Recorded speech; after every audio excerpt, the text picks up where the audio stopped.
people can join. Hi, everybody. I'm Juliet Homer from Pacific Northwest National Laboratory, and we're pleased to have you joining us for this webinar today, where we'll be talking about how utilities and regulators can support grid climate resilience. And this webinar is part of a PNNL series on grid resilience. Let's go to the next slide. I'm pleased to be presenting in this webinar today with my colleague, Alan Cook from PNNL, and we'll also be joined by Nelson Yip from Con Edison, Rhonda Strow from Seattle City Light, and Kristen Rounds from the California Public Utilities Commission. Next slide. So this webinar is part of a project that was funded by the U.S. Department of Energy Water Power Technologies Office. And this is the Integrated Water Power Resilience Project. Everyone on this webinar is in listen-only mode, and the webinar is being recorded. There'll be time for Q&A throughout the webinar, so please at any time add your questions into the chat box. So this webinar is based on a report that we've recently released, and Alan's going to go ahead and put the link to the report in the chat for you. But as we were developing this report on emerging best practices in planning for climate variability, we found ourselves referring time and time again to some leading edge utilities and public utility commissions. And we found ourselves really looking a lot at what Con Edison had done, what Seattle City Light had done, and also looking at the innovations and the approaches that the California Public Utilities Commission was taking in addressing planning for climate change. So we're so pleased to have representatives from these three organizations to share with you their experience in this area. And we know that every state and every utility service territory is different. And so we're not suggesting that you should do exactly what these folks have done, but we're hoping that you can learn from them and apply some of what you hear to your own circumstances. So the purpose of this webinar is to highlight developing issues, needs, and opportunities, and to help amplify these emerging utility and regulatory best practices. And ultimately, we really hope to increase and accelerate the climate resilience of the U.S. power system. Next slide. So I'm going to provide a little bit of background and some key issues that we've developed in our report. And then I will facilitate a session with Nelson Yip from Con Edison and Rhonda Strow from Seattle City Light. Then we're going to take a short break, and then Alan Cook will talk about and provide some context on regulatory issues and perspectives in planning for climate change. And then Alan will moderate a session with Kristen Rounds from the California Public Utilities Commission, and then I'll provide some wrap up and closing thoughts. Okay, next slide. All right, so this, as I said, this webinar is based on a report, Emerging Best Practices for Electric Utility Planning with Climate Variability, and it's meant to be a resource for utilities and regulators. I'd like to acknowledge our co-authors on the report. It was myself, Alan Cook, Camilla Kazimirchuk, Rebecca Tapio, Julie Peacock, and Abigail King. And there are also a few other reports that you can reference that deal with how water availability and climate change are being considered in electric integrated resource plans, and other topics around resilience and connecting the science to infrastructure and policy, some other reports for you to consider here. So let's go to the next slide. Okay, so why are we here? Well, if you've been watching the news lately, surely you've been seeing about all of the extreme events, storms, and record heat. And as we talk about in our report, NOAA reports that the last 10 years were the warmest in record, and the 143-year record being kept by NOAA. And grid impacts of a shifting climate can vary greatly by region, and there's significant uncertainty associated with the degree to which grid impacts may occur. But these extreme events and climate events are very costly, and we see an increase, as this figure shows, we're seeing an increase in the number of billion-dollar events, storm events, with the total cost of these large storm events through July of 2022 estimated to be about $2.2 trillion. So it's so important to address these impacts of extreme weather and climate variability to the power grid. Next slide.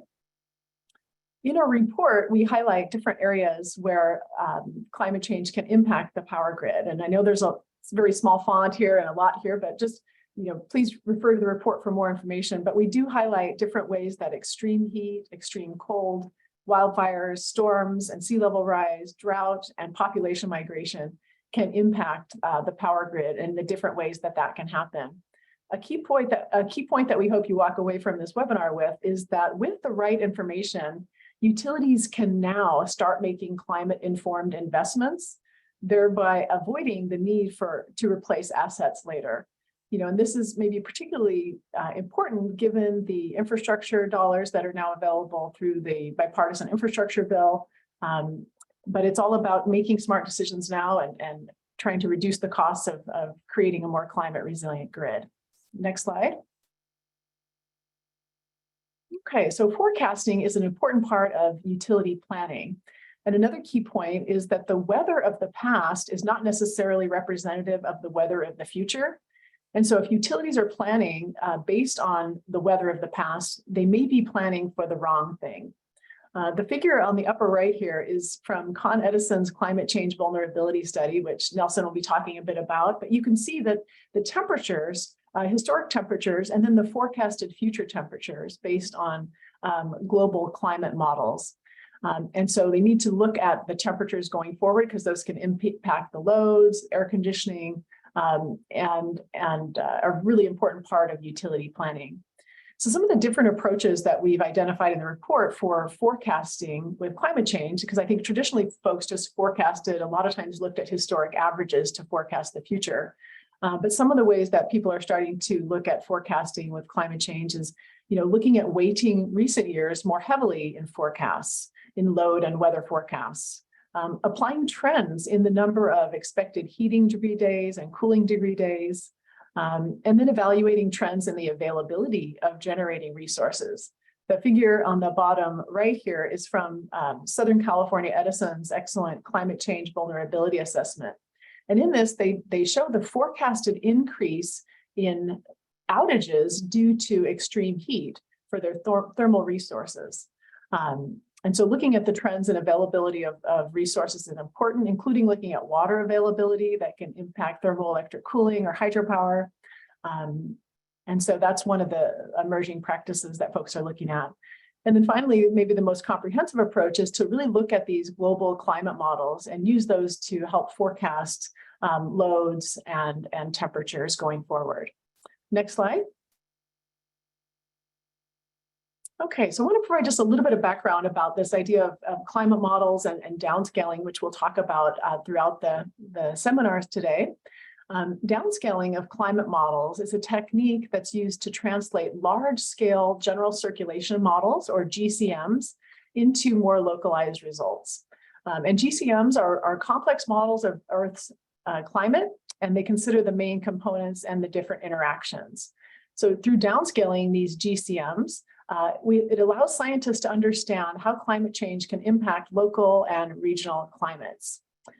So some of the terms that you may hear are things like RCPs, or representative concentration pathway cases. And these are different scenarios that scientists use to predict different climate futures. And so they look at different potential greenhouse gas emission scenarios going forward. And so you'll often hear people talk about RCP 4.5 and 8.5. Those are common cases that are used in planning how the climate may change due to different levels of emissions. Another term that you may hear are shared socioeconomic pathways. And this is another way of looking at kind of different scenarios and climate modeling based on different kind of socioeconomic pathways throughout the globe. Another term that you may hear is CMIP, or the Coupled Model Intercomparison Project. And CMIP is a global coordinated modeling initiative designed to better understand climate change from various sources. And the latest round of CMIP is CMIP 6. So let's go on to the next slide. So it's important to talk also about addressing uncertainty, because what's true, climate models are not a perfect representation of the Earth's climate. And it can be difficult to translate climate science into projections for utility planning.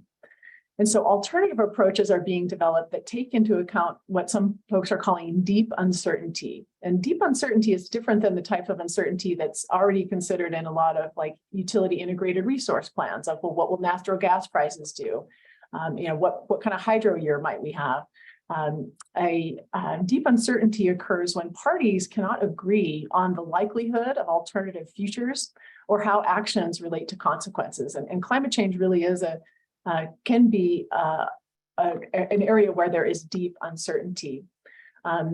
And so there's approaches such as decision-making under deep uncertainty, and the image here is a book about that. It's developed originally by the RAND Corporation, and there's a group of scientists that are working on that of really how do we make decisions when we can't just take a kind of an output of a model and plan for that future where there's just a lot of uncertainty about what to plan for.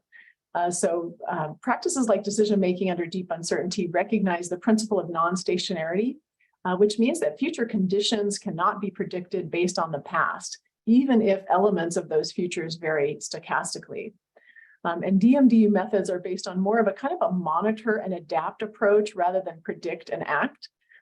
As an engineer myself, I think engineers really like to have that peak demand or peak condition to plan for, and then they add a safety factor, and that's kind of more of a predict and act. But with climate change, we don't really have that certainty. Even with the climate models, we can't say for sure what to plan for. And so this whole idea of decision-making under uncertainty is important, and really developing robust solutions that can withstand a number of different potential futures and that are kind of least regrets approaches. A key point here related to this is that in addition to considering climate models, it's important to focus on key system thresholds needed to maintain system stability, and then plan ways to maintain those under many different potential futures. Let's go on to the next slide. So some emerging best practices with resource planning with climate change, and you'll see these in the report. So with resource planning, we're talking about how to make sure there's enough energy supply to meet energy demand. And some of the best practices we're seeing is using, as I talked about, the latest downscaled climate data to inform forecasted temperatures, water availability, and solar and wind resources. And there are a lot of different downscaling techniques, and they all have different associated pros and cons. And so it's important that utilities take care to select data sets that are appropriate for their needs. Considering multiple scenarios is another best practice. And these scenarios that are based on downscaled climate models and observed trends, including potential futures that are outside traditional history-based scenario analysis. Considering interregional impacts of climate change is another important best practice. PNNL has done some great work looking at these interregional impacts, some of the work led by Natalie Voisin and others, but really looking at how potentially the changes to the Northwest hydropower system may impact resource adequacy and availability in the Southwest United States, for example. Another best practice is to adjust resource adequacy approaches to account for weather and resource uncertainty. And the figure in the bottom right here is from California, where they had the outages back in 2020. And this was from a root cause analysis that was performed by CalISO on that event, where basically they said that existing resource planning practices were inadequate to meaningfully address climate change. And so resource adequacy, new approaches require really kind of going back and forth between resource planning and climate planning and making sure those things are coordinated. Another approach is to identify signposts or thresholds that signal the need for adaptive management decisions, tracking climate science and extreme weather, and then adapting approaches as possible going forward. And as I said, identifying those thresholds and trying to design to maintain those thresholds, then doing that rather than trying to design to a specific projected temperature maximum or minimum. And then robust and diverse stakeholder engagement are also very important for planning with climate change. Next slide. So we talked about resource planning, and I'm going to just mention a little bit about asset planning. Alan Cook will also touch on this, but utilities need to make sure that their equipment is able to withstand the effects of climate change. So some utilities are working with equipment vendors to change the standards and ratings for equipment if they're starting to see much higher or lower temperatures.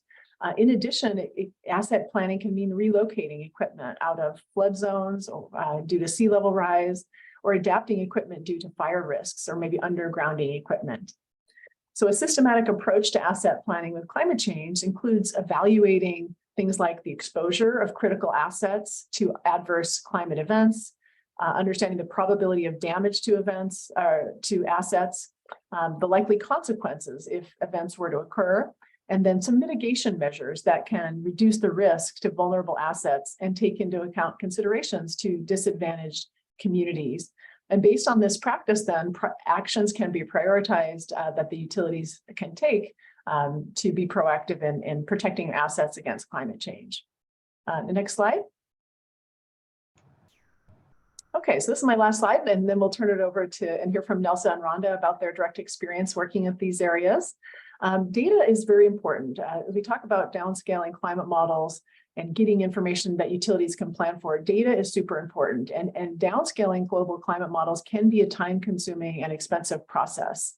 Many utilities are developing data sets in partnership with government and research organizations, and projections are then updated over time. As I said before, different models can provide different results, and there are different downscaling approaches with pros and cons. As such, it's important that utilities and regulators work with climate scientists, and in our report, we talk about climate translators might be needed to help navigate the uncertainty associated with different climate and weather data.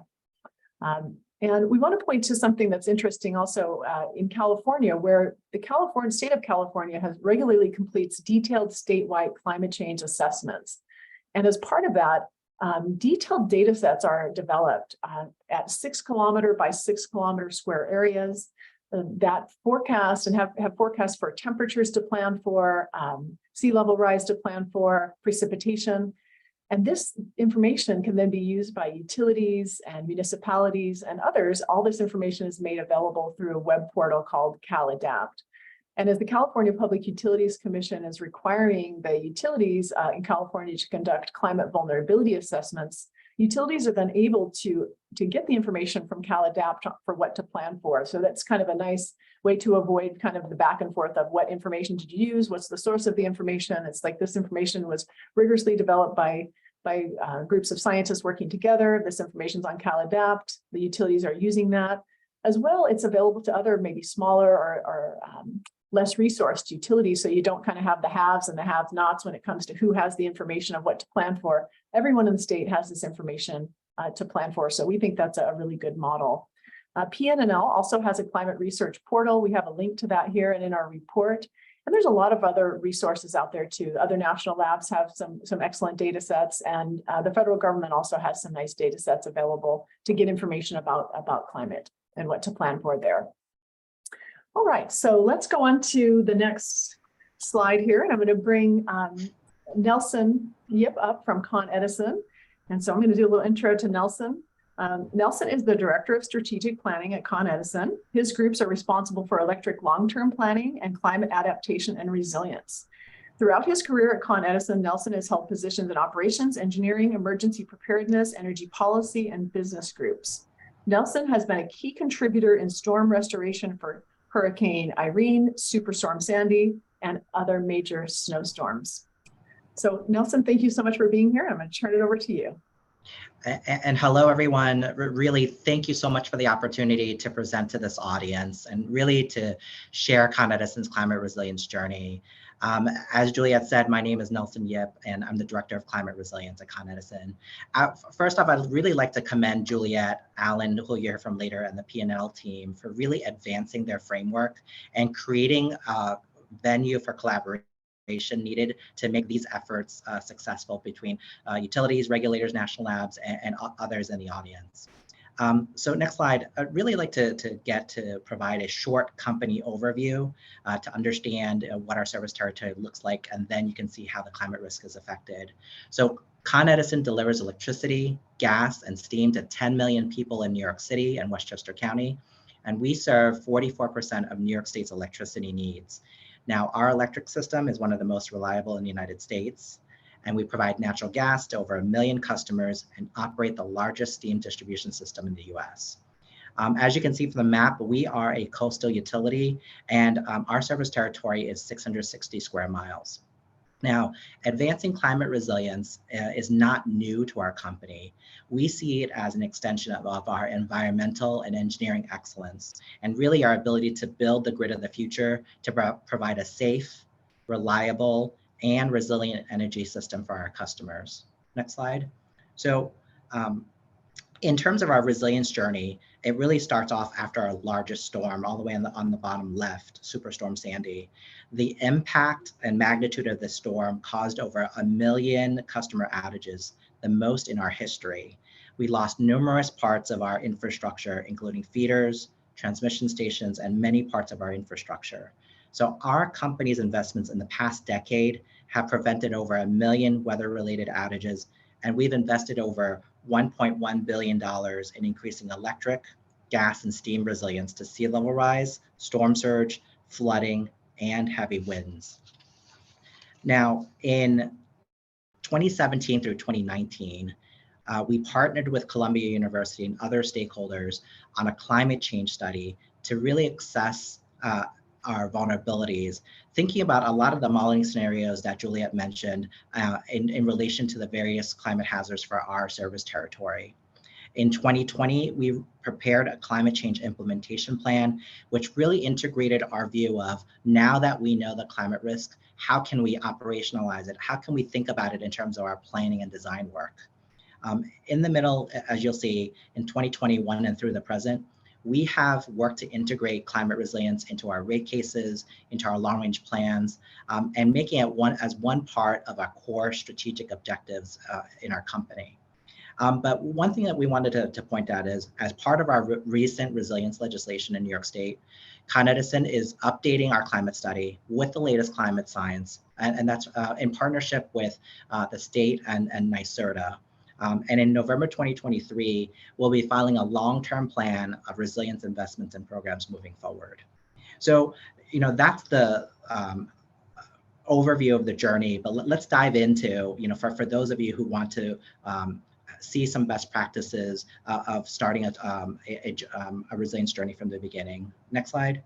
So our approach to the initial vulnerability study was really to build on the climate science, which you see in the center of the graphic.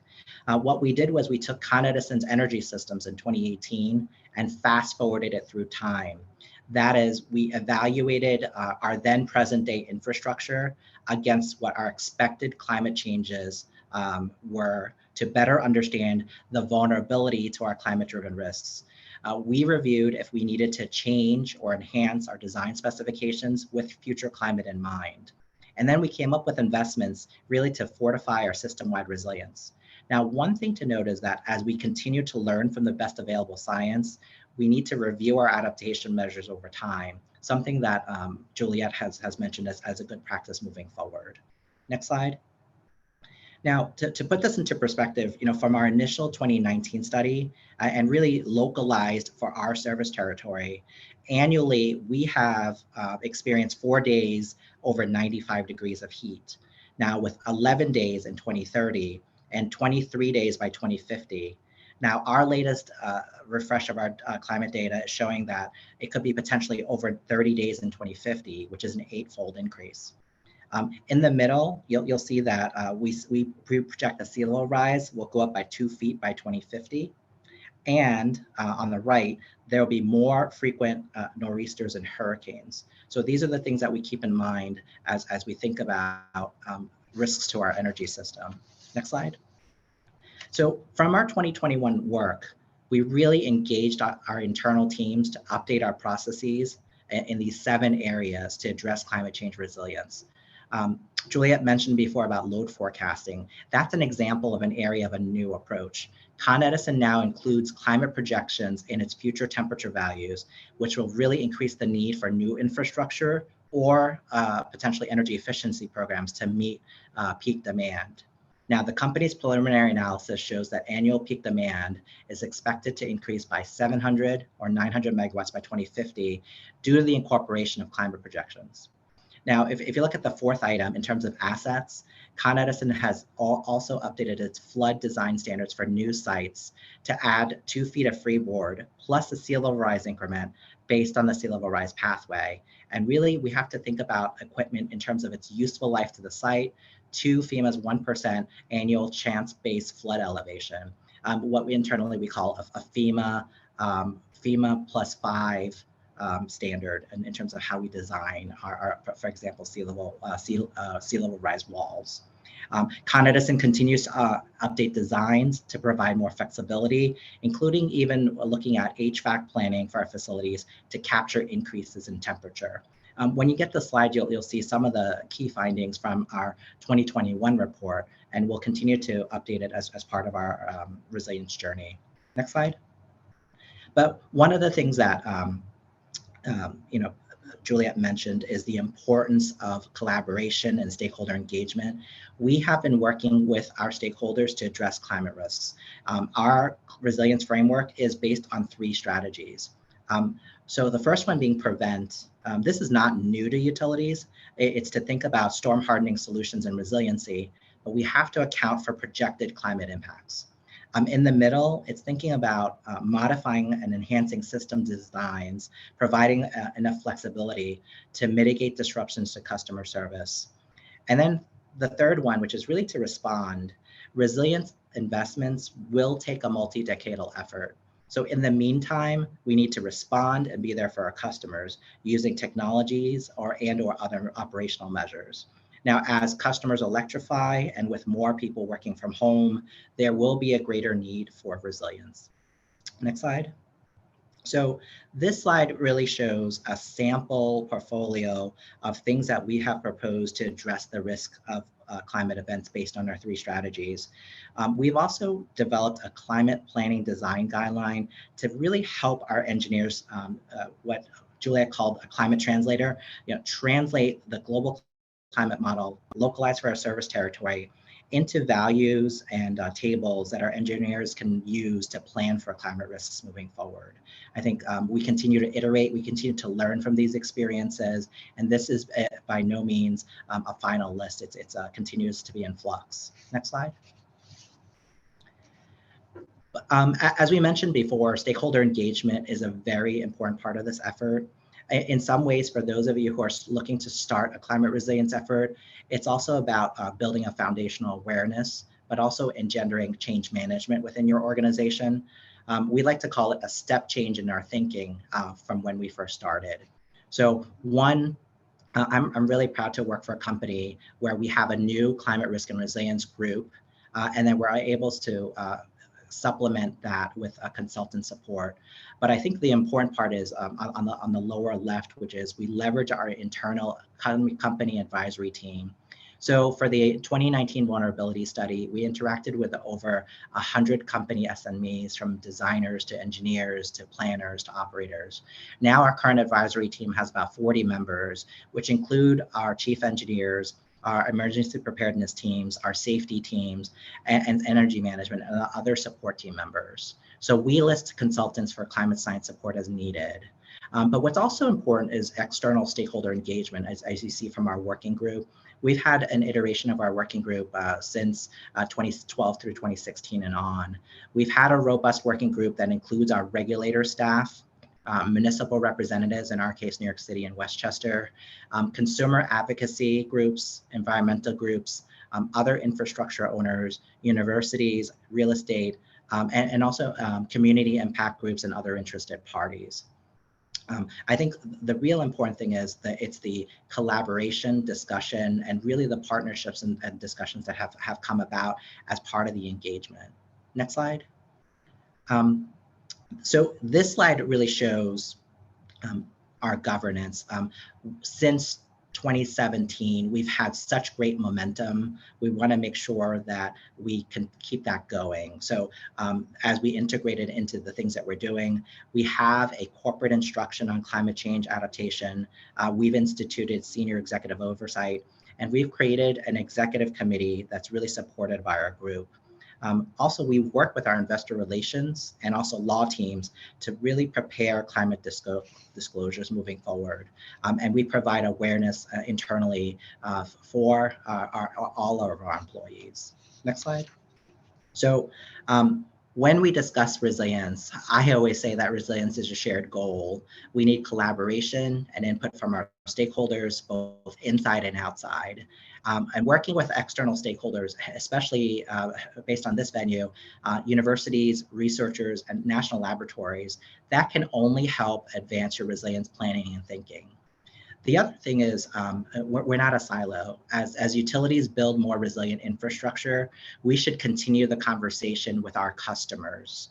And then there also should be frameworks to support additional collaboration. So one plug or resource that I would like to share is that I'm the utility chair of the Electric Power Research Institute's Climate Ready Initiative, or the Climate Resilience and Adaptation Initiative. It's really a consortium of 40 utilities and companies focused on advancing resilience efforts, from advancing and thinking about climate studies and how to use global climate data for the service territory, how to think about using the climate risk to inform transmission and distribution, integration and reviews and practices, to really thinking through and valuing resilience moving forward. I think all three work streams are important. I'd like to end with the last slide, which is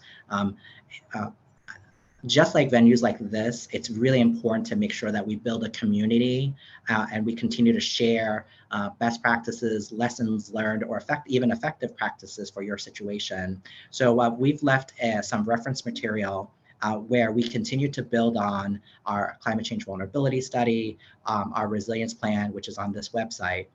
As a company, Con Edison will continue to take a leadership role to help support a safe, reliable, resilient, and also clean energy future. So really thank you, and I'd like to pass it back to Juliet. Great, thank you so much, Nelson. We've got a few questions here for you. One came in that says, how does Con Edison view demand side customer flexibility methods as part of its resilience planning? Yeah, thank you so for the question, Michael. I think we look at, I think for the first step, we would look at the items that affect our T&D infrastructure.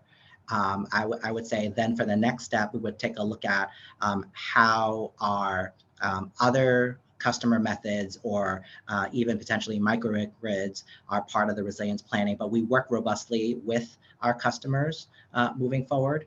And then the other piece is, I think we have to take a look at it from both sides. So it's really from the transmission with our ISO, the storm hardening and our infrastructure. And then as we bolster our system, how do we add the piece about our customers and have that continued conversation with our customers, Michael? So that's a really good question. Juliet? Yeah, thank you.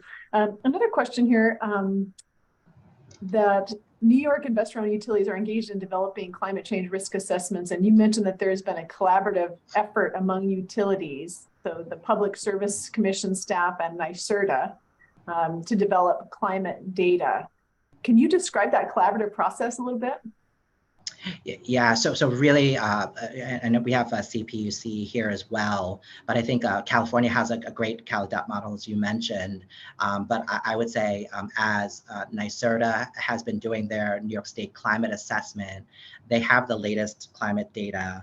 And based on this new legislation where the utilities have to conduct vulnerability studies, it just made sense from our Department of Public Service and Public Service Commission to work with NYSERDA to share that data. So there's a common foundational base, and also to make sure that similar to a CalAdapt model, that we were all working off the similar SSP socioeconomic pathways. But then also having that robust discussion for the last 10 to 12 months that we're engaging on, this is how we're thinking about the climate risks. These are the variables that affect New York State and New York City. And moving forward, how can we help each other? So continue to lift people up and other companies up that have not done this. And so to help, when we started, it took us 3 years to do a study.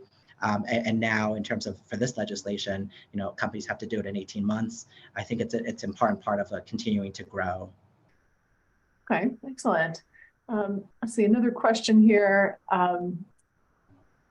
As you're working together with your collaborators, is everyone seeking to use one specific climate case like RCP or SSP 8.5 for all utilities to use? Or is there an inclination to allow utilities to select cases that they think would be appropriate? No, that's a really good question, and you know, we've looked at it across the nation in terms of what that has been. The data that we initially used for our first study, an RCP 4.5 to review against, and then also RCP 8.5. We now are using an SSP 8.5, but I think even in terms of temperature and temperature variable and humidity versus sea level rise, we can choose that pathway, which is more conservative, but take a look at different percentages along the way to make sure that we are more comfortable for that in our service territory. So it's using SSP 8.5, but whether it's a 75% percentile for temperature and then also 50th percentile for sea level rise. Okay, so kind of a merged approach, it sounds like. Merged. Yes. Yeah, okay. Okay, and I said that was the last question, but maybe one last question for reals here. Sure. What's one thing that you would suggest if someone's listening into this webinar and their utility is not moving, hasn't officially done any kind of vulnerability planning, like what do you think is an important first step for someone who's just wanting to get started in this area? What would you suggest as a first study or exploration conversation? Yeah, I would say, other than reading the report and the effective practices, I would say utilities or your organization may have already done storm hardening or resilience, and they might have called it reliability. But I think in any organization, even a utility, resilience is not new. But it's important to make sure that you find the right stakeholders to work with and partner with. And then even to the extent that you might not have access to climate data, or you might not have access to consultants, it's important to look at the network of people that Juliet and PNNL has gathered, as well as all the other utilities, including Rhonda. We would be happy to talk to you to kind of make sure that we engage on and share. And then lastly, I think a lot of the stuff is public, from this report, which is really good, to a lot of the things that we've documented our journey along the way. And they've been pretty robust in terms of the documents. I think it's important to make sure that every utility or organization starts at the level that they're comfortable with, and even potentially picking at what are the climate risks for their organization, and then advancing to the point. It took us many years. I mean, it took us 6-7 years to get to this point. So I think it's that much more important to start now. Okay, excellent. Thank you so much, Nelson. I know you've got to jump to another meeting, so I really appreciate you being here. Thank you. Yeah, thank you for having me, and then looking forward to kind of engaging with you all soon. Thanks. Thank you. All right. All right, well, now we're going to turn over to Rhonda Strau, and I'm going to do an intro for her here. Rhonda is a climate change research and adaptation advisor for Seattle City Light, where she helps the utility increase climate resilience. In administering a climate adaptation program, Dr. Strau finds ongoing research on climate change impacts on stream flow, extreme weather, and disturbances. Before returning to grad school, Dr. Strau worked as a supervising environmental engineer at King County Department of Transportation, where she provided scientific, technical, and regulatory guidance for transportation projects, developed strategic plans, and advised management on policies and regulations through briefings and written reports on climate change. She has worked as an ecologist for consulting firms and federal agencies in the Pacific Northwest, specializing in environmental and biological assessments. All right, welcome, Rhonda. I'll turn it over to you. Well, thank you. Can you hear me okay? Yep, sounds great. Perfect. Thank you, Juliet. Good morning, and glad to be here along with Nelson and California Public Utility Commission. I'll be talking about City Light's climate resilience journey. And go ahead and go to the next slide. Like Nelson, I wanted to start by giving a brief description of who we are at Seattle City Light. We're a bit smaller than Con Edison. So we're a municipal electric utility only, no gas, a public utility. And we have about 1,700 employees. We have generation facilities, transmission and distribution facilities. We have most of our source of our power comes from hydropower. We're in the Pacific Northwest in Washington. You can see the map up there. And we have about 450,000 residential meters, about 8,000 non-residential meters. And we started providing power to Seattle in 1905 with our first Cedar Falls hydroelectric project, which was the first municipally owned facility in the nation. And then 100 years later, we were the first utility to probably become greenhouse gas neutral, and we've maintained that ever since. Next slide. So a simple outline of what I want to talk about today is kind of where we've been, where we're at, and where we're going. So next slide. I'm going to start a bit about the beginning. Let's start kind of like Nelson did. So first of all, climate change has broad impacts for our electric system and our ability to cope with the impacts. And these impacts have become more apparent over time. So this is a picture of how it affects our system. It's hard to really find an element of utility that climate change doesn't impact.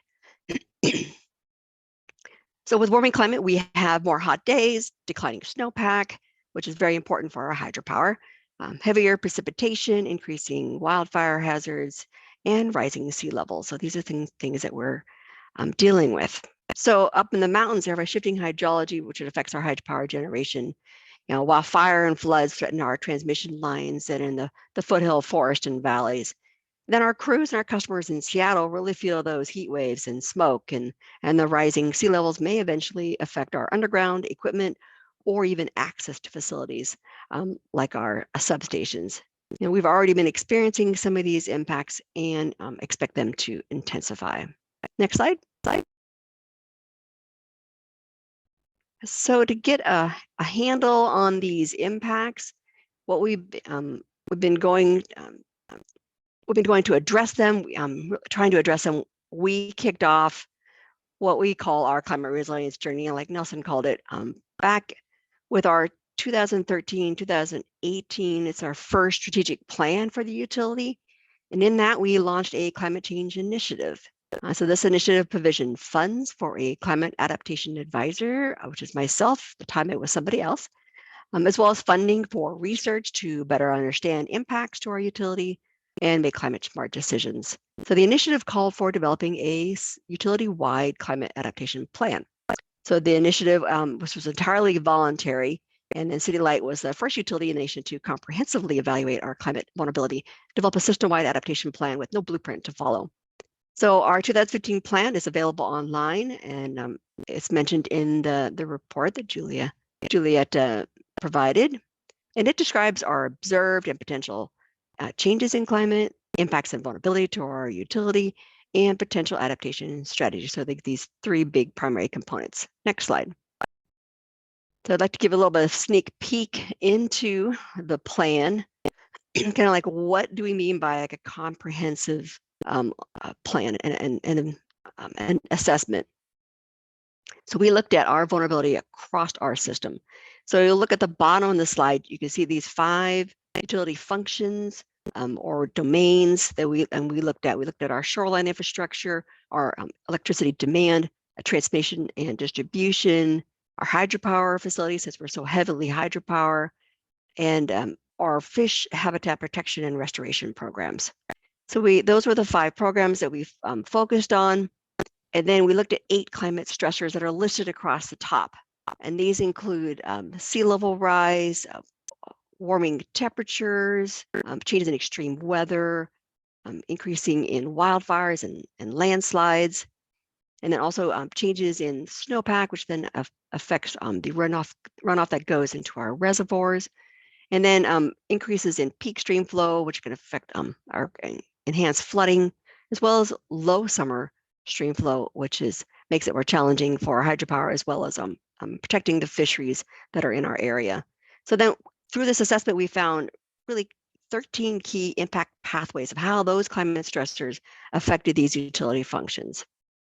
So you'll notice at the bottom there's one thing that we didn't really cover in that 2015 assessment, and that was people, thinking about our employees and our customers and how these climate stressors may impact them.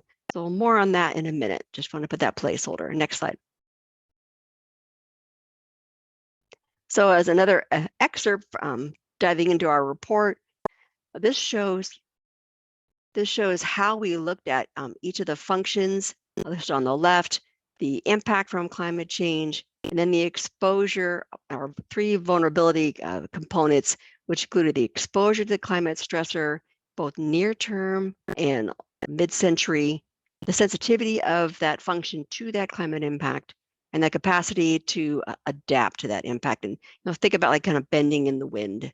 So these components were assigned a relative color indicator for their degree of vulnerability, either green, yellow, or red. Green meaning less vulnerability, and red being higher vulnerability. On the right side, you'll see we also qualitatively assess the magnitude of impact to our mission of providing affordable, safe, reliable, environmentally responsible energy services. So using this information, we can sort of see where we should prioritize actions to minimize vulnerability. So just click once. You'll see here there's an area that I've highlighted as an example of our transmission and distribution system, which has a relatively high vulnerability and magnitude of impact. Thus, this would be a higher priority vulnerability to assess than, say, like tidal flooding due to sea level rise impacting our transmission distribution. Next slide. So given the vulnerability assessment, that we then also include a suite of 17 potential adaptation actions for the 5 functions or domains to sort of move us forward in our climate resilience journey. This is where we move into implementation. For example, in the middle of the transmission distribution, there's an action there. It's just like collaborate with adjacent landowners to reduce flammable vegetation and wildfire hazard along our transmission lines. So this is sort of a snapshot of the adaptation actions we listed. Now let's move next slide. So let's turn to where we're at today, sort of like our now actions, and go on to the next slide. So since the plan came out, we've been busy.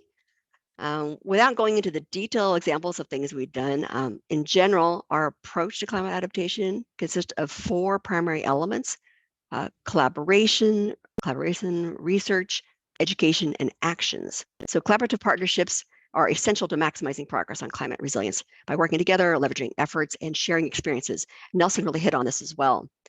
We work with many entities, including the Department of Energy, industry groups, federal, state, and local agencies, including our own sister departments, because we are actually part of a city government. We have to work tribes with universities, as well as private nonprofits and consultants. It really does take a village. This includes finding funding partners to advance studies and investments.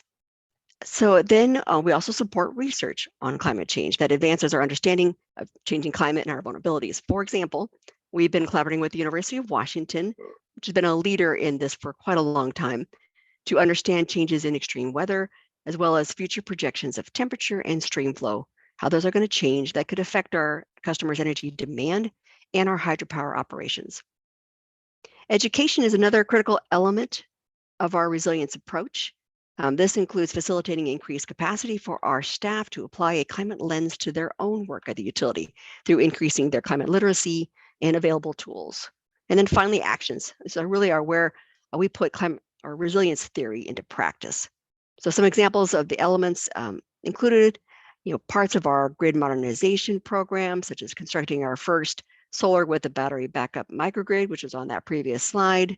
Other examples include developing a wildfire risk reduction strategy. We just completed our first draft, carrying out climate adaptive reforestation within our watersheds, integrating climate change into a long-range planning, and diversifying our energy portfolio. Next slides. So remember, this is like one-word slide. Remember how I mentioned that we didn't evaluate impacts to people in our 2015 vulnerability assessment, but we've been working on this aspect. So resilient people are the cornerstone of a resilient utility and a community. It's important to prioritize employee well-being. They operate the dams, the transmission lines that are affected by the heat, smoke, storms, landslides, all the other stuff that Mother Nature seems to throw at them. And they also often have their own families and properties to think about during an extreme event. So we've updated protocols for operational staff that are working outside in those heat waves and the smoke. We've also been considering a safer access to these facilities, such as a powerhouse, where we might need to upgrade ditches and culvert sizes for future flow so they don't overtop in a flooding event, as well as providing supplies for our employees who may have to remain on site, such as at the powerhouse. We've also been helping our customers cope with climate change through our programs like weatherization, tree planting, and supporting discounts for installing heat pumps. So with a focus on helping those most vulnerable, that's where we're targeting our efforts. So we can't be a resilient utility without having resilient employees, customers, and communities. So next slide. So looking forward, we are focusing on operationalizing resilience. Much of what we've been doing is still organic, even though we have an adaptation plan. It's often opportunistic, and we're sometimes building resilience without even intentionally meaning to do so. So we're really working towards building and maintaining a grid that is smart, flexible, integrated, dynamic, and reliable. So next slide. So this is what we're currently working on, and it's developing what we're calling a climate resilience strategy. It's a more operational and actionable strategy that builds on our foundational vulnerability assessment. Some of the elements of what we're calling our pathway to action or more action, including adding guiding principles and governance. You noticed how Edison had a governance strategy or governance portion to the Con Edison plan. So we're going to be building that. Developing a portfolio of resilience investments. What are we investing in? Why? Who's responsible? When is that investment going to occur? A resilience information hub. This would be a location where our employees could get the latest climate information we want them to use, or certain protocols or reports that have come out, things like that. So an information source for them. Engagement. Nelson also hit on this one, engaging not only internally, but also externally. How are we engaging with our customers as we're going along our resilience journey. We also want to include tracking and reporting so that we have a more consistent approach to how we're doing that. And then a performance evaluation.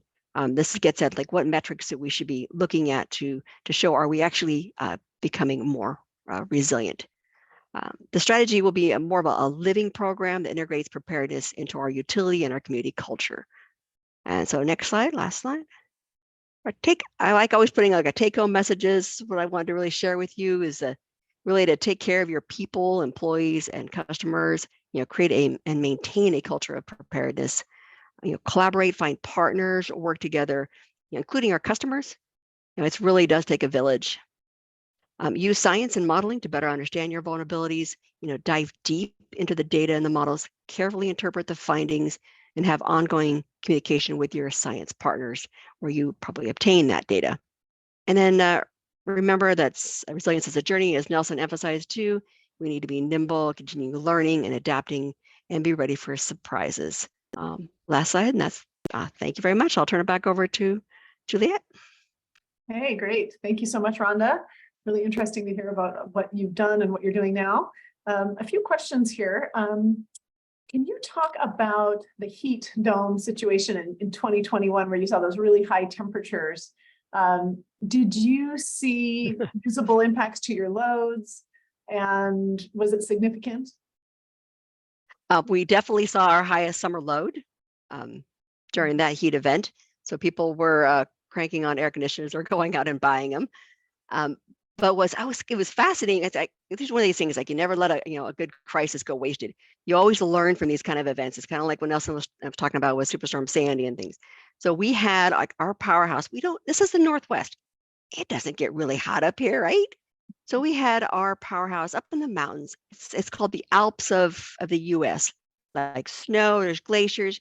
And while it was 108 in Seattle, it was 115 up there, because it didn't have that, it wasn't quite as close to the ocean with that ocean moderating it. So our powerhouse got too hot, and our turbines actually shut down because they just overheated. And then we were bringing little portable, air conditioners trying to cool off the building. And so we had to shut things down. And then you have to get that power from somewhere else. So they had to go to the market, which it's not the cheapest time of year. So we had some market impacts for that. So now we're learning we should add some air conditioning to our powerhouses. It has money, but it's not like an adaptation we can't do, right? It's something that's feasible. And then what was fascinating too, the other thing that I had not really thought about, we always think about like it's underground everything, right? It'll be safer, you won't burn in the wildfires, but our underground cables that are like, some of them are direct buried down in Seattle, they had this sort of really fluctuating temperature, and they got hotter underground because that heat just continues to penetrate. And so we had some, outages based on that heat getting to that underground equipment that they were responding to quite a bit. And some of our smaller transformers overheated because everybody was turning on their air conditioners, but we're able to keep up with it. And we, fortunately, we didn't have like a major substations or things go out that we couldn't keep up with, but we could have. So it was kind of like, ooh, this was a close call. Let's learn from that, and what can we do to upgrade our systems and harden our systems even more. Okay, good. Yeah, thank you. Another question, does kind of demand response, or at PNNL, we do a lot with transactive energy kind of price signals, and has that impacted your resilience planning at all? Do you include responsive demands in your resilience strategies? Like that, yeah, I was thinking that with when Nelson was talking about that. So like demand response, I really think that as a way to help us manage when we have these peak events. We had during some of our peak events, we've had some of our big commercial customers, shifting their operations so they didn't have such a load when we had peak demand. And so it actually allowed us to sort of, kind of keep the lights on and not get to a point where our system couldn't handle it. So I think from a resilience standpoint, that demand response and getting those customers to understand their role and how they can actually help us be more resilient is really critical, because they can keep us from sort of going over the edge and during those kind of events when we have those peak events. Okay. And back to the heat dome of 2021, was that kind of, were those temperatures included in your kind of the climate modeling, the information that you were using? And if not, how did you kind of change your approach based on that? Were you able to kind of do some adaptive approaches based on what you saw then? It's interesting because we do an integrated resources plan, sort of like a 20-year look forward, and how we plan for, we have enough supply to meet our demand.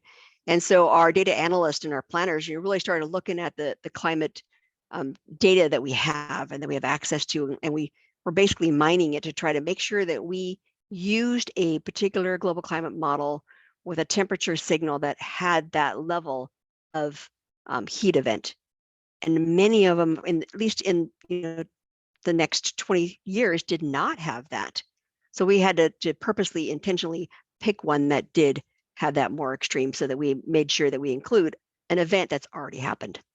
Yeah, interesting. That's, I think, a good example of being responsive, because things are changing and new science is coming out and we're seeing new extremes. And so, exactly, not a one and done situation for sure. Right.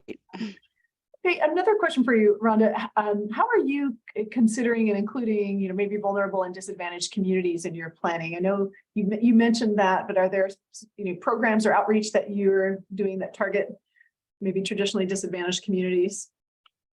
Well, a couple things there. On the engagement side, we have an engagement plan, and that engagement plan is definitely targeted to going out and talking with focus groups that are those particular vulnerable populations.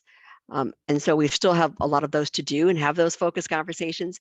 We have been going to particular events, and then we do tabling events, and where we have those conversations, just kind of like, what are folks concerned about? A lot of what we see from having those discussions is that people don't necessarily resonate with resilience. So that's like, okay, how do we talk about, let's just talk about like climate health and things like that. So not like how you use your terminology. So what was the first part of your question? Because I know there's another thing I was going to say. Engagement. Yeah, just how you're reaching out to them and engage in considering them in your resilience planning. Oh, I know I was going to say. There's a summer project we're working on that is really targeted to that. So I remember it mentioned that part of our response is we have a grid modernization program, but in that program, you have like targeted solutions and things. How are you going to upgrade your modernize your grid? But where do you put those solutions?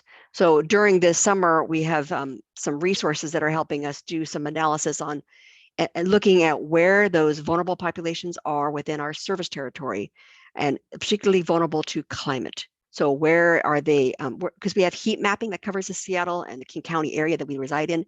So we can sort of see within our service territory, where are the hot spots, literally the hot spots that like to have less trees and more urban heat island effect. So we can sort of look at that kind of information. We're looking at where's sea level, where's the flooding highest potential, and where are the the environmental health disparity indexes where they're pointing to vulnerable populations and where they live. So we're consolidating all that information to target where we should prioritize our solutions for grid modernization to ensure that those areas are kept as reliable as possible, because that reliability leads to their ability to be able to cope, such as making sure their air conditioning can stay on. So that's that. So more on that as this study gets completed over the summertime.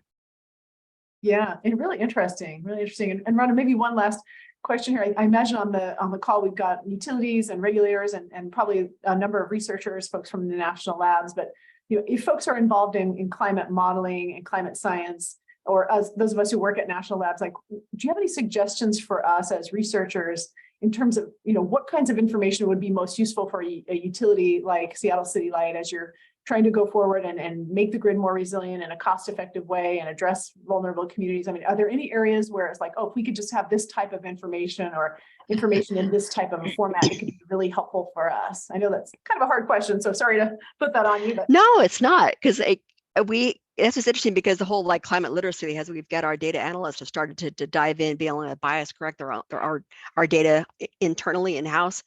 Is what we're seeing is that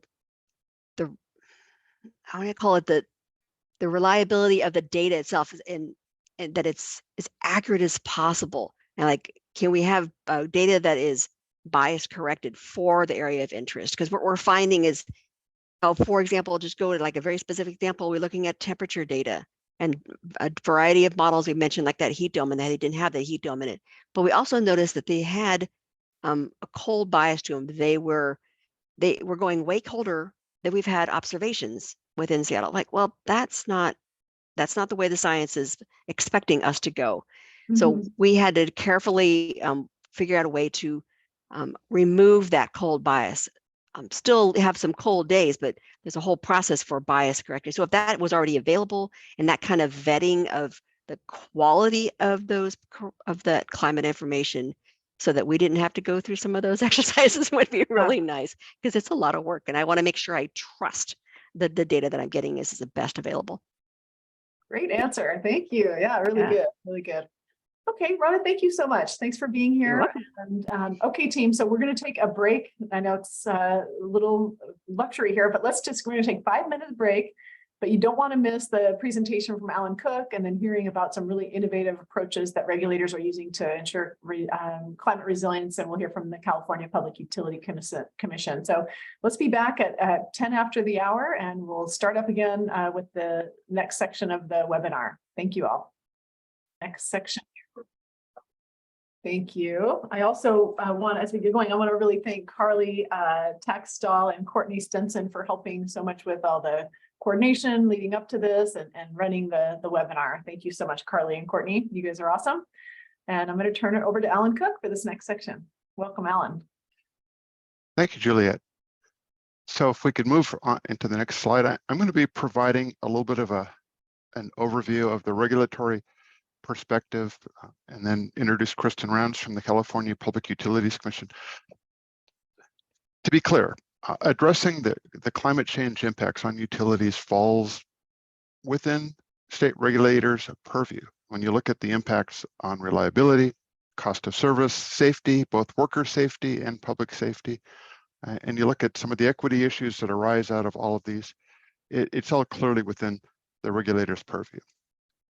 Regulatory commissions across the U.S. are taking steps to require utilities to adapt their systems to climate change, or to address the impacts of some of these severe weather events that we've been seeing. On the next slide, I provide a little tiny bit of background.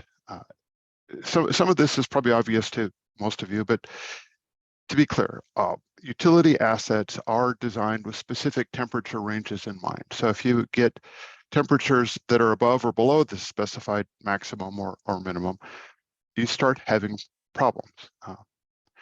As we heard from Rhonda, right at the exact same time that high temperatures are taking place and leading to all-time peak loads, they're also struggling to keep their equipment operating because of the impacts on the equipment. So taking climate change into account is going to be very important moving forward.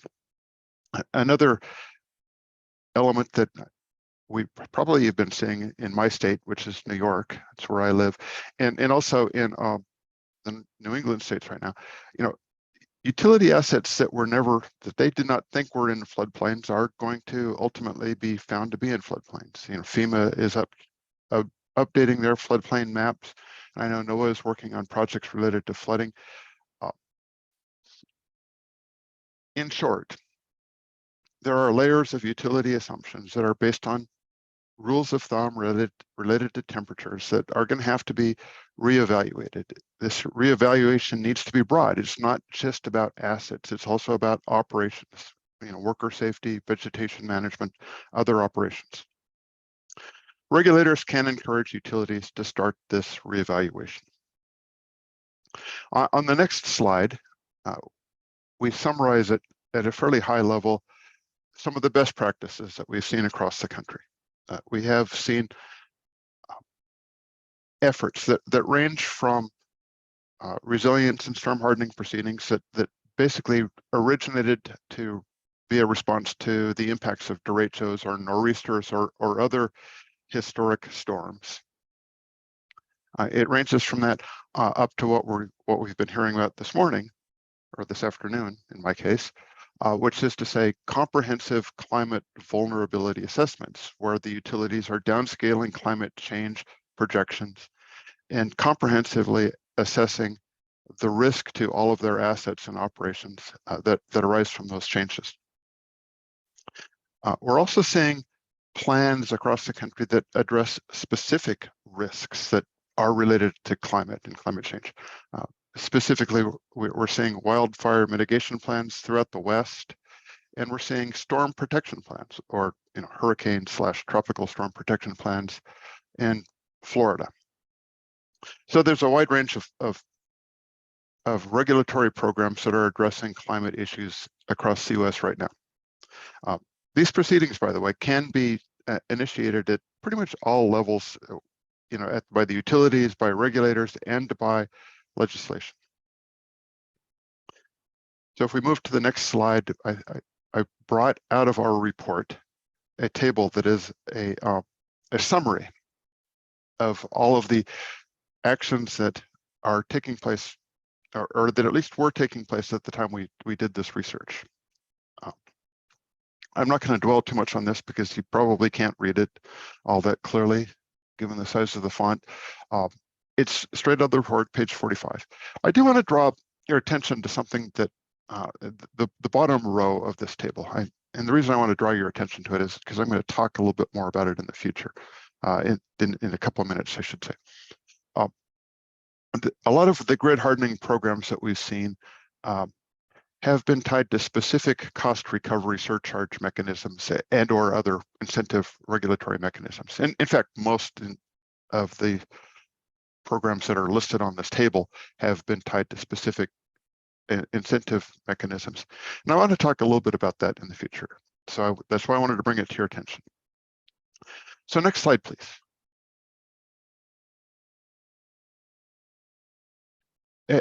As we reviewed the best practices that we've seen across the country, we tried to distill a few lessons. What are the key roles for regulators in these programs?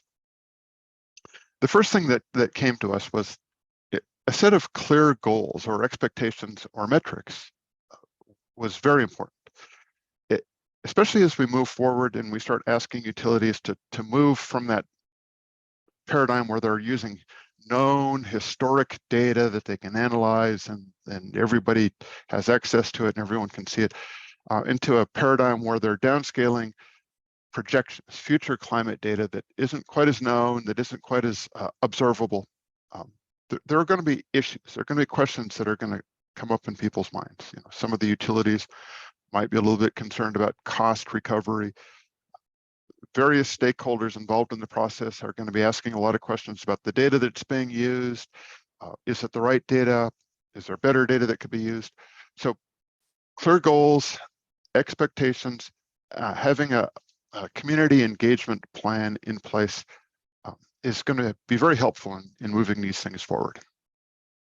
The second thing that we saw that seemed like a very important piece of it was requiring the utilities to systematically review the risks and to prioritize the risks. I think we've already got a taste for some of the budgets that might come out of these programs. I think the Con Edison might be farthest along of anybody, and some of their budgets have been fairly large for the investments that are going to be needed. There's going to be a question that everyone's going to have to answer, which is to say, what is our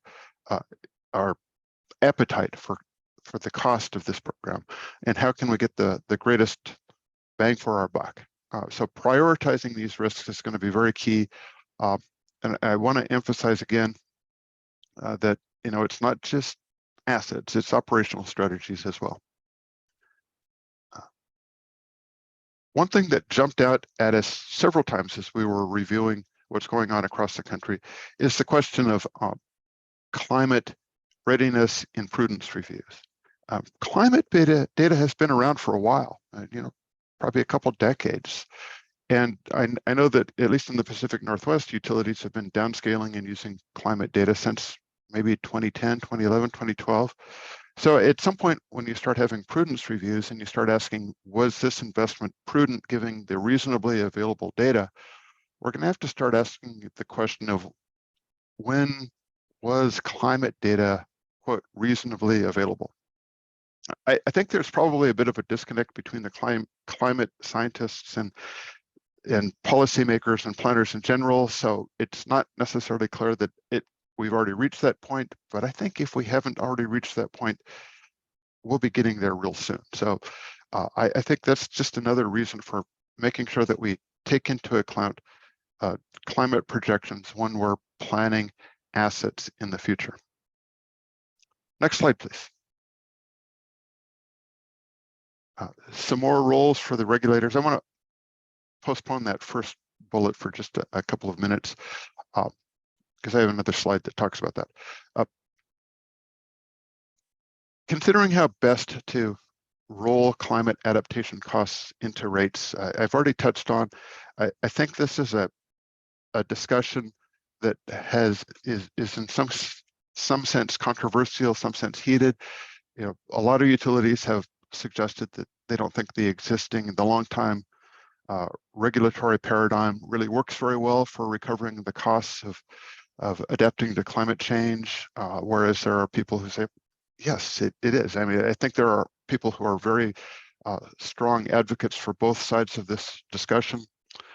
So I'm not going to say there's a right or wrong answer, but as regulators start asking the question of whether to try to get utilities to engage in climate adaptation, it's going to be important to consider how best to allow the utilities to recover the cost of this adaptation. Another thing that's going to be probably a case-by-case basis is how prescriptive to be when directing utilities to engage in climate adaptation work. In the report, and we copied from the California Public Utilities Commission some of their guidelines that they gave to utilities, and I've copied some of those out here, which you probably can't read, but that's okay because Kristen Rounds is going to be talking in a few minutes. Yeah, I think the CPUC was fairly prescriptive, which doesn't mean that everyone needs to be this prescriptive or shouldn't be more prescriptive, but it's going to be a question of how prescriptive do you want to be? How much direction do you want to give utilities? So next slide, please.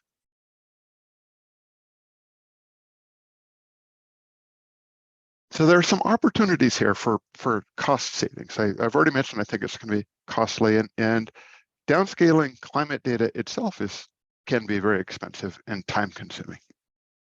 I think the examples that we've seen in New York and the example in California where utilities and agencies are collaborating to downscale the data, I think that these are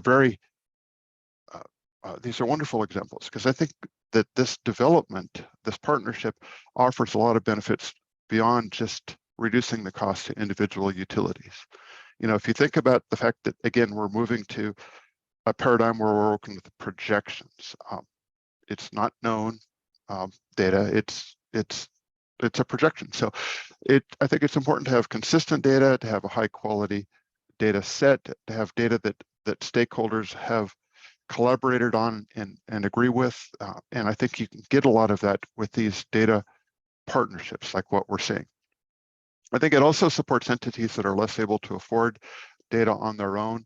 And it's an interconnected grid. So if you've got utilities that are not able to afford data, the weakest link is what defines the chain. So, bringing everyone along is important. We did notice a few other kind of partnerships that are very important, I think, moving forward. We often talk about undergrounding as one of the ways to improve resilience and reliability. In Washington, D.C., we have an example where when roads are being dug up, the utility that serves Washington, D.C. And the transportation agency in the district are collaborating so that they are undergrounding wires as roads are being rebuilt. I think this kind of collaboration is also very helpful moving forward for reducing the costs of adapting to climate change.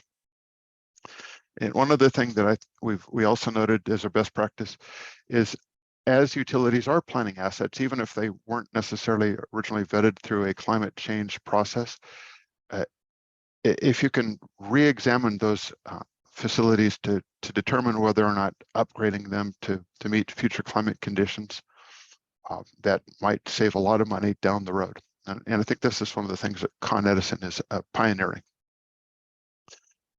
So next slide, please.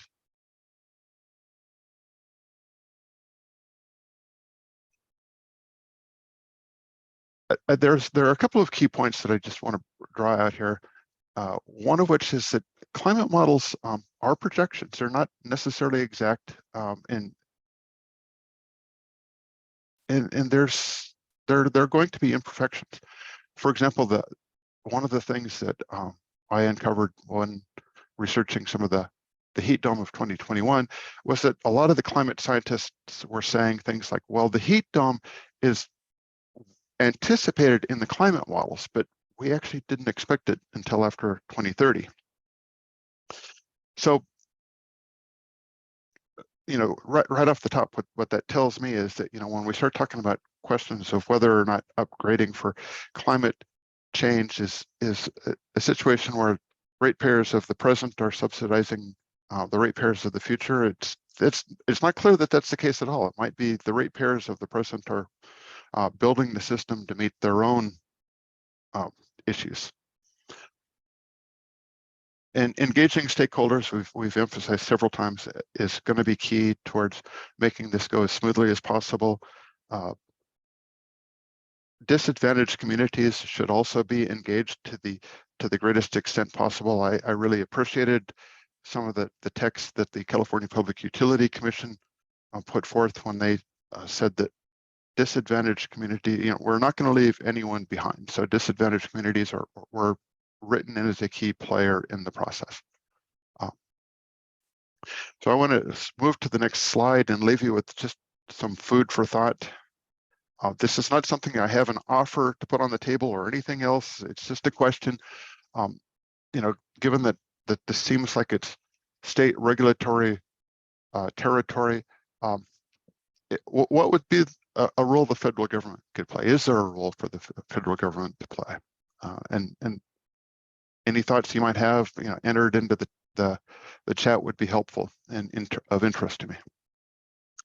So I'm going to move us forward to the next slide, and I'm going to introduce our speaker from the California Public Utilities Commission, Kristen Rounds. Kristen is a senior regulatory analyst at the CPUC. She has worked in both the Energy Division and the Public Advocate's Office, especially or specifically in topic areas related to microgrid commercialization, distribution planning, cap and trade, compliance mechanisms, and asset management for climate adaptation.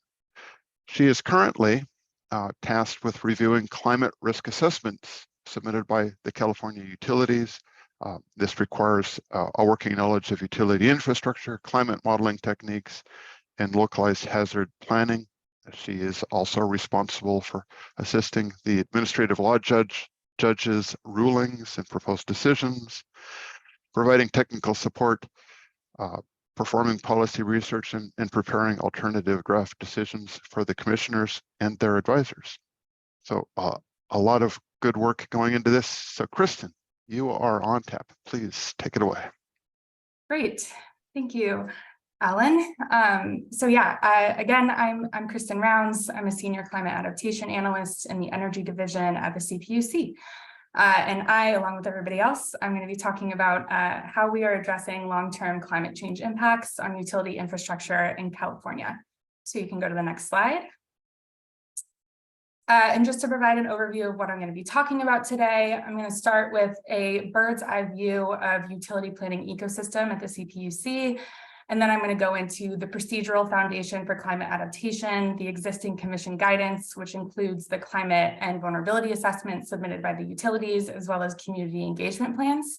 Then I'll talk a little bit about the interagency coordination that is conducted on climate adaptation in California.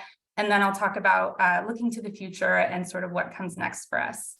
So you can go to the next slide and skip one more ahead. So you can see from this graphic that electricity sector planning in California is a multi-agency effort, and it's very complex. So if you start in the top right-hand corner of this slide, you can see our legislative mandate, which is to have zero carbon electricity by 2045. From that, the California Air Resources Board develops their scoping plan, which is economy-wide plans to reach our GHG reduction targets. And so they give us an electric sector GHG target range for us to work under.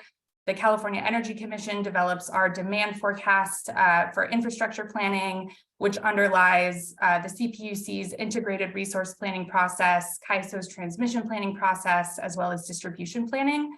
And the results from all of that work flows into the load serving entities planning and procurement. So the purpose of this slide and sort of starting here is to show how complex of an undertaking it is to take something new like non-stationary weather data and climate informed forecasting and implement it in every single piece of our electricity sector planning. So that's a really huge piece of our work, is figuring out how do we make sure that this can be integrated into everything that we do. So you can go to the next slide. I also wanted to talk a little bit about the information flow of risk assessment at the CPUC. So back in 2013, the commission opened a rulemaking to develop a risk-based decision-making framework to evaluate safety and reliability investments that ultimately get presented in the utility general rate cases. It was split into two components, where we start with a modeling proceeding that's called SMAP, Safety Assessment Modeling, and that's the forum for utilities to really propose and refine their approaches to risk assessment. Once those models and methods get adopted, then we have the risk assessment mitigation phase. And this is where we verify that the models were used correctly, and we review and suggest modifications to the utility's proposed safety approach. And then eventually that flows into the utility general rate cases. So the commission was very prudent about making sure that, we are analyzing risk every step of the way for the purposes of cost containment and also for the purposes of just robustness in evaluating risk.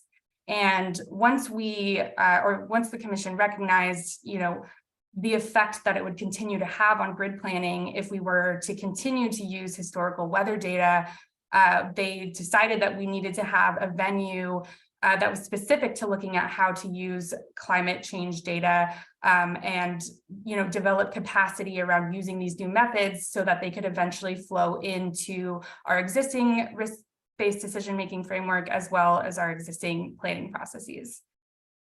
So you can go to the next slide.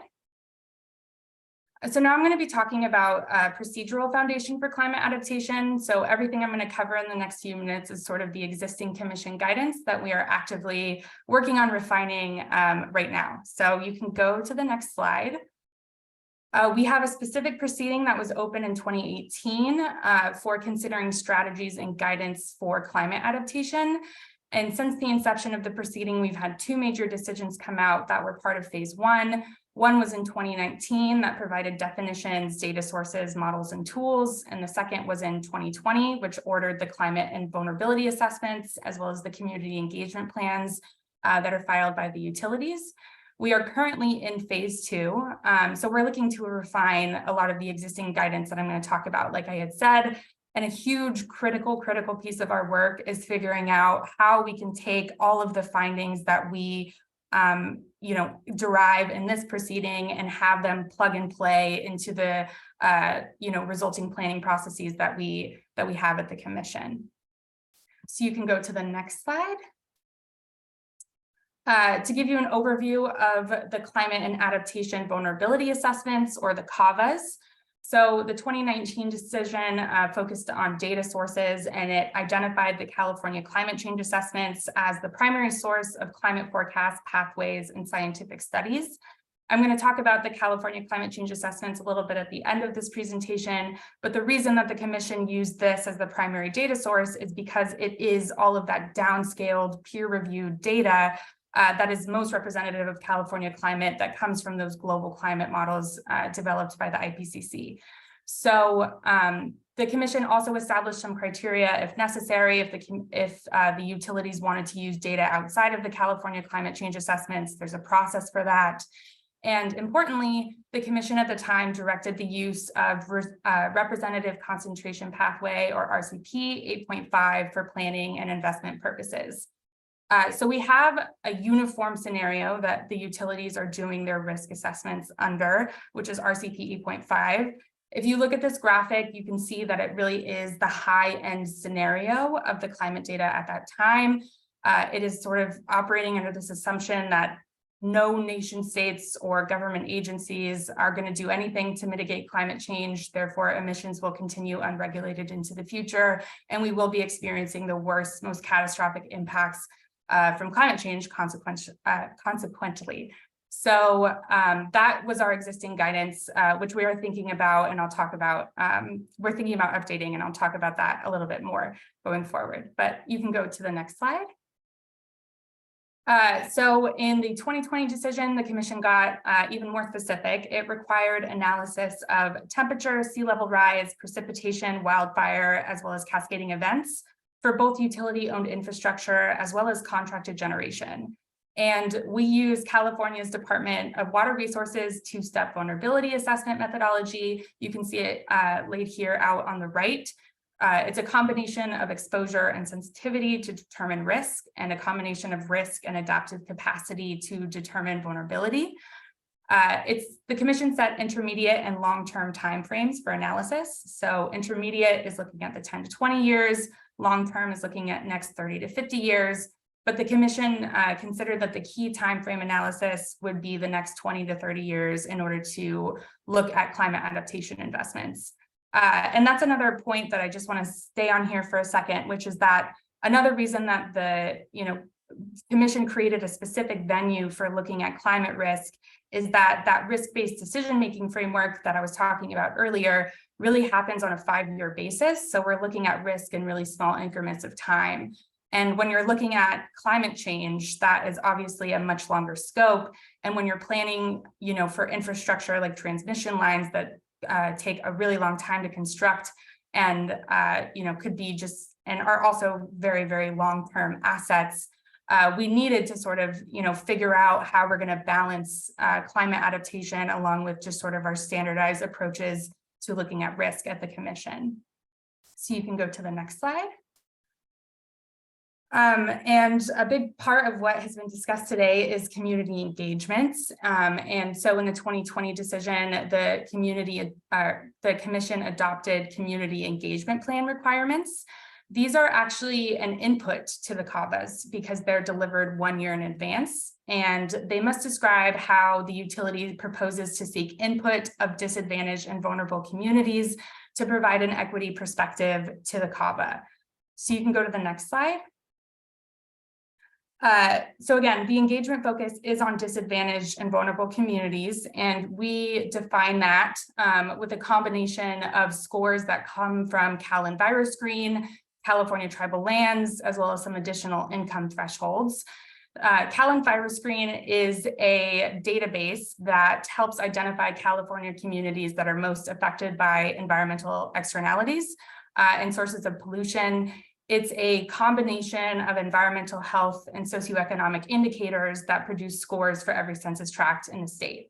So when the DVC definition says that we're using the highest 25% according to the most current version of Cal-Enviro Screen, that's saying that we're targeting our engagement efforts on those communities that are experiencing the most environmental externalities and have the largest socioeconomic burdens on top of that.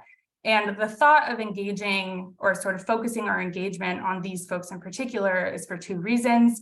One is that when you're faced with socioeconomic burdens, you're less likely to be able to adapt to extreme weather events.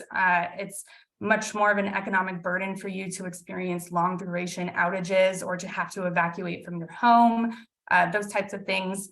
And then on the flip side, we do have proceedings open where anybody can be a stakeholder, and we have commission voting meetings where public can call in and participate. But these venues for sort of like democracy are not always accessible to those who are incredibly vulnerable, who potentially can't take off work to take the time to call into a commission voting meeting, or there's a language barrier that would prohibit them from being able to read commission decisions and file comments on them. So that was sort of a lot of the logic that went into defining where the engagement focus should go. And you can go to the next slide. For time's sake, I'm not going to focus too much on what the specific requirements are. I encourage you to go back and look at this slide or to go read the decision if you're curious. But the main point that I wanted to make here is that we really rely heavily on the involvement of community-based organizations. You can think of them as like local nonprofits that have community-based missions and already have these pre-existing relationships with these really vulnerable folks. Who don't often engage, with regulators as much as other folks who have higher capacities to do so do. So really involving community-based organizations in this process has been a really big part of the CEP's success. And you can go to the next slide. And again, just reemphasizing like why it's important to engage DVCs in particular, and also just communities at large. It's that communities understand their needs best. So there's a limit to what global climate models can tell us about what people are experiencing in the Central Valley of California during a heat wave. And because there's so much variation in the intensity of anticipated climate impacts, vulnerability to those impacts, the capacity to adapt, the capacity of your local planning agency to really provide, all of these things together suggest that we need to have a community perspective when we're looking at climate risk that just goes beyond, the global climate models and all of these really sophisticated methods we have for forecasting weather. So if you go to the next slide. Now I'm going to talk about the interagency coordination that happens on climate adaptation at the Commission. You can go to the next slide. So the CPUC works collaboratively with the Governor's Office of Planning and Research, the California Energy Commission, and the California Natural Resources Agencies. And all of us together oversee the development of the statewide climate adaptation initiatives and tools that in turn are utilized by the CPUC and the utilities for the CAVAs. So I've linked all of these programs here if you want to go back into the slides and look more into them yourself. But the really critical pieces, I would say, are the statewide California Climate Adaptation Strategy, CalAdapt, and California's 5th Climate Change Assessment, which I'm going to talk about if you move to the next slide. And I mentioned this at the start of the presentation, but I would say that the California Climate Change Assessments are sort of like the most critical piece of coordination on climate change adaptation in California. It ensures that every sector is using the same data and sort of their state-funded research reports. So all of that downscaling gets peer-reviewed, and it just makes sure that everybody's sort of working in a coordinated way. And the reports examine how climate change is going to affect specific regions, sectors, and it also offers potential responses to climate change. It's released on a 5-year basis, which sort of coordinates with the CAVAs, which are filed every 4 years. And the implementation is led by the OPR, Governor's Office of Planning and Research. And CalAdapt is the open source web platform where you can go and see this data for yourself. It's all peer reviewed and it's downscaled.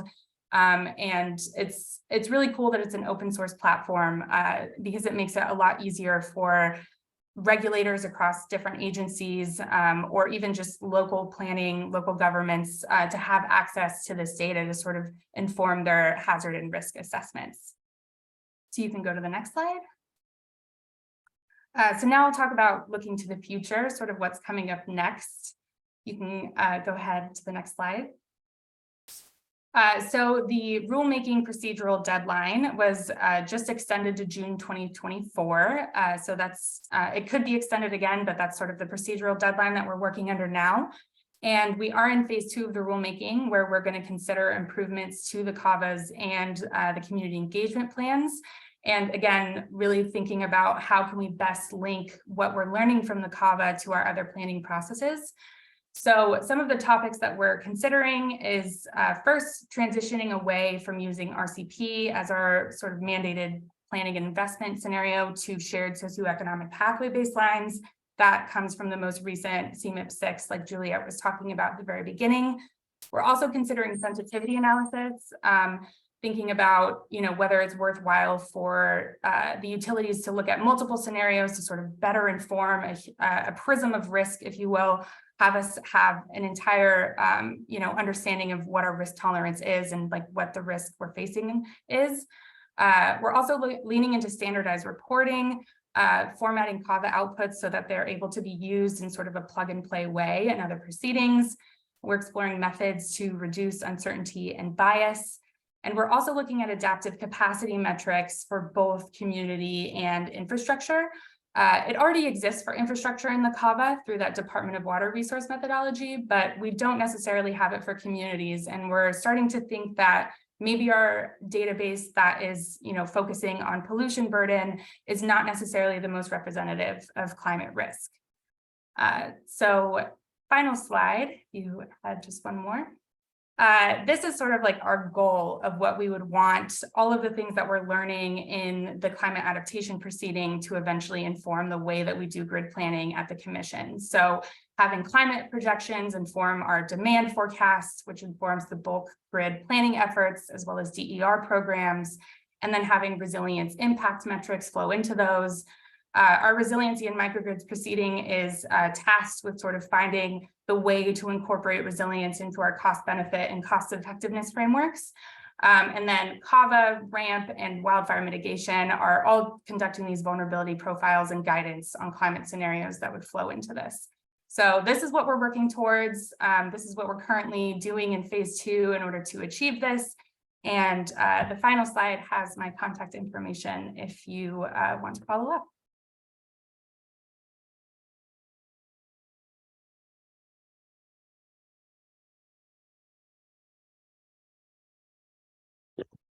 If I can push all the right buttons, I'll turn myself on. Thank you, Kristen. There were a few questions, and I'm going to jump right in. I think one of them has been addressed, and that was whether the downscaled climate data is available. We had the hot link posted. Is there anything you want to add other than just simply the hot link to the public availability of the downscaled climate data? Well, we're currently working on the 5th California climate change assessment. So there is a lot of work being done to update CalAdapt at this time. We haven't, they're going to include new shared socioeconomic pathways. And I think there's going to be 3 scenarios in there. And it's going to be downscaled down to 3 kilometers, 6 kilometers, and 9 kilometer resolution. So I guess the answer is maybe just sit tight. We're in the peer review process of that downscaling data getting adopted and made available in the CalAdapt analytics engine, but it should be available within the next few months. Okay.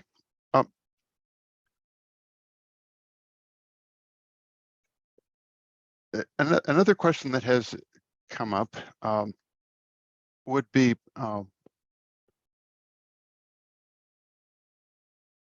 if you could talk a little tiny bit about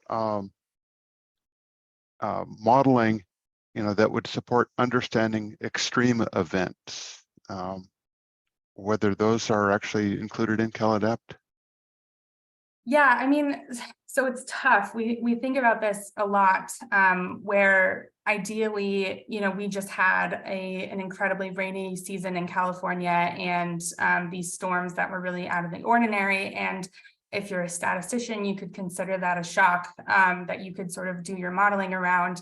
But because we're working with global climate models and downscaling them according to California projections, sometimes it's not the easiest thing to sort of incorporate these real-time events. So when we're working or when we're looking at climate modeling, we're definitely using a lot of the guidance that comes down from the IPCC. So in phase 2, we've talked a lot about using multi-model means. This is pretty in the weeds, so I'm not sure if this is as far as you want to go into this topic, but or modeling around global warming levels instead of target years or something like that. Definitely just playing with different methods that we can that are available to us to reduce bias. So I hope that answered your question. I would say that it's probably a good enough, not in the weeds answer. And it actually does, your answer does bring up a question in my mind, because when I think of California and climate change, I think of wildfires and the craziness we've been seeing in that regard. But then all of a sudden we have all these atmospheric rivers, and we have pictures of downtown cities that are actually sticking out of small lakes, and I wonder if that has changed any of the thinking, if it's within the actual paradigm of the data that was being downscaled, or whether it really falls under the heading of extreme events.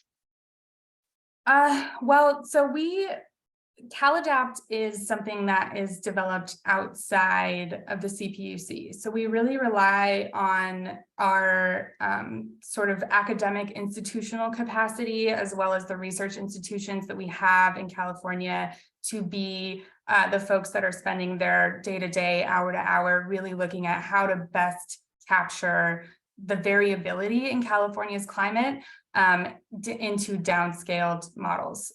So I think we're really lucky in that the interagency aspect of it allows for us, like you had been saying earlier, like that modeling capacity is really not baked into rates at this point, because we depend on CalAdapt and a sister agency to sort of do that downscaling for us.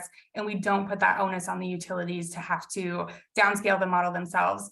And I think that's actually a good choice because it goes through a peer review process, and there's only so much capacity on the regulator side to go into every single forecast submitted by the utilities and say, what did you do here? What did you do there? But it definitely requires, looking at every event or variable specifically, like approaching temperature in specific ways, approaching precipitation risks in specific ways.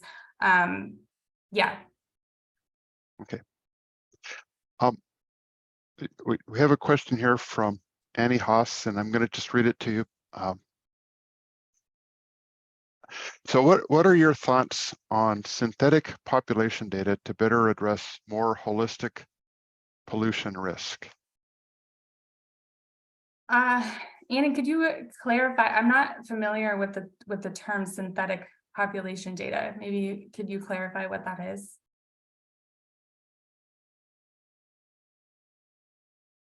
Augmented population data.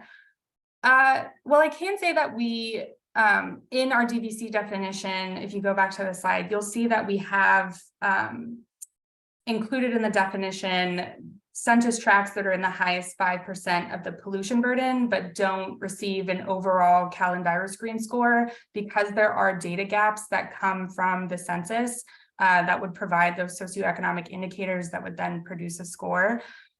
So we do sort of, we rely on the pollution data in some sense to tell the story when we don't have the most full or robust population data sets. But in terms of augmenting that, I'm not sure that that's something that we're particularly looking at right this moment. Okay. So Juliet put forth a question, and it's actually a 2 or 3 part question. So I don't know if we'll get to all of them, but some of it is kind of part of my curiosity. Listening to our earlier speaker, from New York, it's clear that the utilities and the commission in New York are collaborating pretty closely. And I just wonder if the CPUC and the utilities are collaborating as closely on the kava production and whatnot as it sounded like we're seeing in New York. Definitely. I am as the energy division senior analyst, I am sort of like the proceeding manager.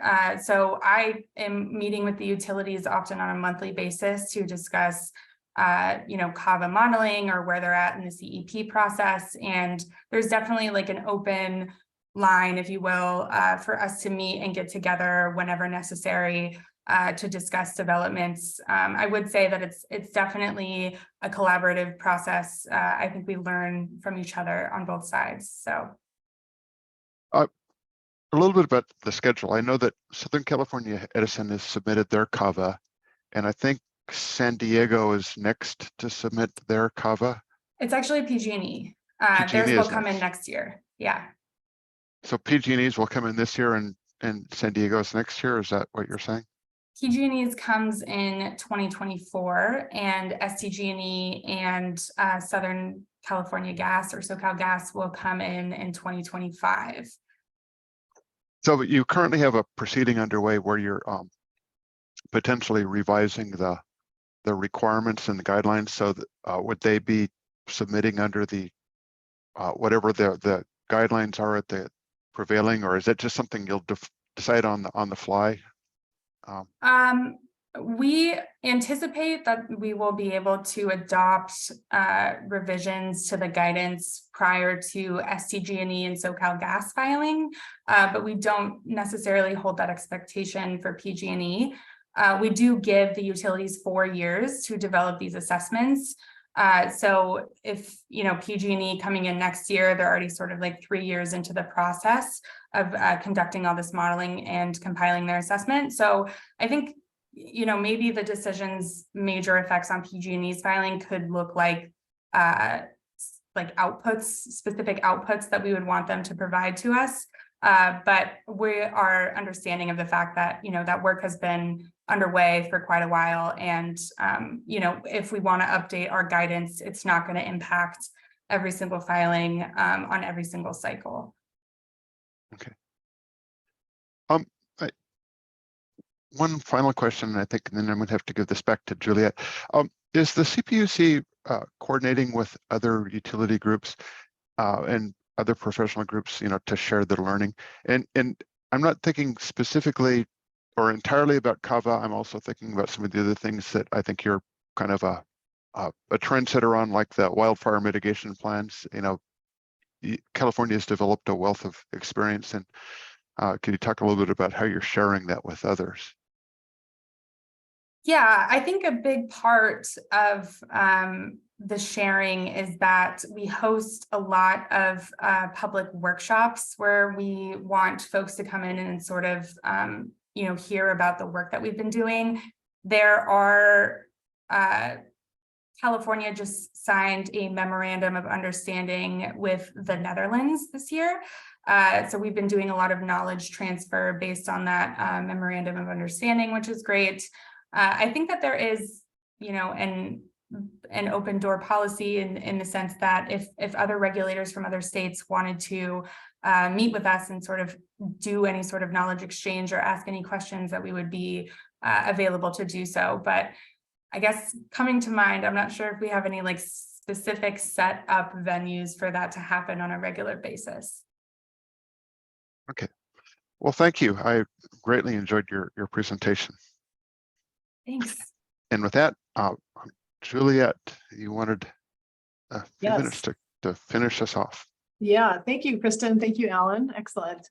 And thank you all for being here. So really interesting stuff. I hope you found something valuable from this webinar. And I've got one last slide to kind of summarize some of the key points that we want to leave you with. As we said, the to start that the weather of the past may not be representative of the weather of the future. Downscaled global climate models can provide directional guidance for planning for the weather of the future. But of course, no model is perfect, and they are forecasts or projections, as Alan was saying.